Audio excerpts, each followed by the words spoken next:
Excellent. Well, firstly, let's talk a little bit about your career. What would be the one highlight for you of your sort of many achievements? I don't know. I always look forward to the next race. It's always a philosophy that, this is behind you, whether I won or lost or whatever. If I lost, as a challenge to beat that guy again. If I won, it kept on moving. It really didn't matter. It was the Olympics, Commonwealth Games, or anything else. To me, they're all, important races and all part of the career. The best effort was probably the 10,000 metre world record in Oslo, 65. Do you still feel some of the disappointment of not winning the Olympic gold? Disappointed, but it never really threw me at all. You win some, you lose some. And really, I was there because I enjoyed what I did. I enjoyed racing, enjoyed meeting people, enjoyed the challenge.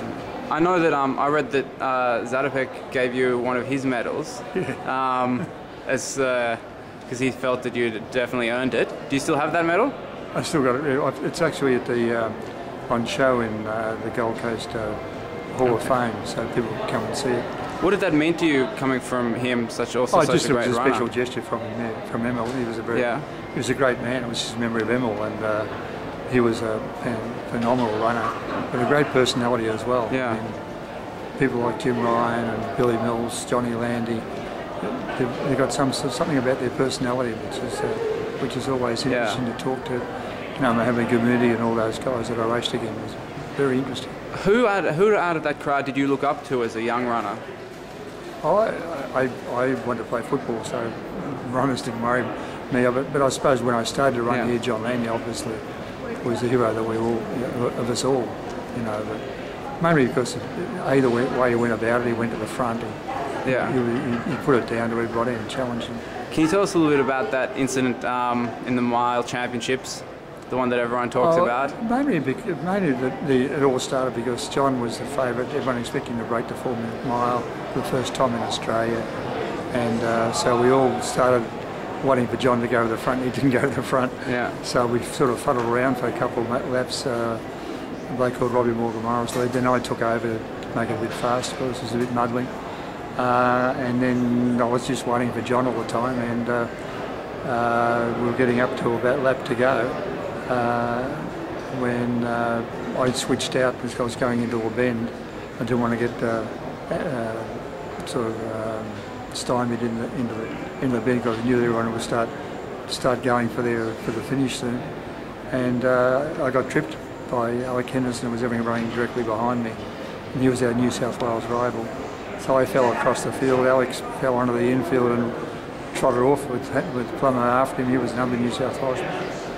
And unfortunately, John jumped and landed on my arm.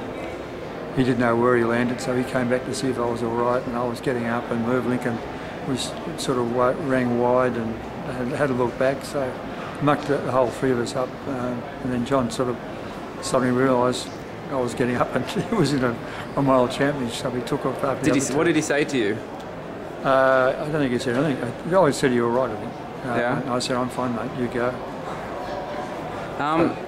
And so, can you tell me, can we talk a little bit about now some of the current athletes, the distance guys that Australia's got? What are your thoughts on the current crop?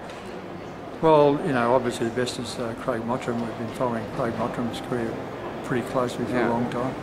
And he's had some bad luck, but he's capable. Unfortunately, he's got the altitude men. I mean, I discovered Kip Kino and Naftali Tanu. He's got the whole range of them, and it's very hard to beat them. I mean, their natural living makes them so much more conducive to better distance running, sea level or up high. So he's got that to try and beat. That means he has to be 10 or 20% better than I was in order to even match him. And now they're all improved as well, so add that up and makes him a very, very good runner. How does it make you feel when you see that your 10,000 metre time is still one of the best times by an Australian ever? Yeah, I think Australians should have moved on a bit from there, and 5,000 metres too. Craig's really the only one that's ever beaten that one. He hasn't beaten the 10 yet. I don't know how it happened. It just happened because I was trying to improve. So Yeah. don't ask me to explain.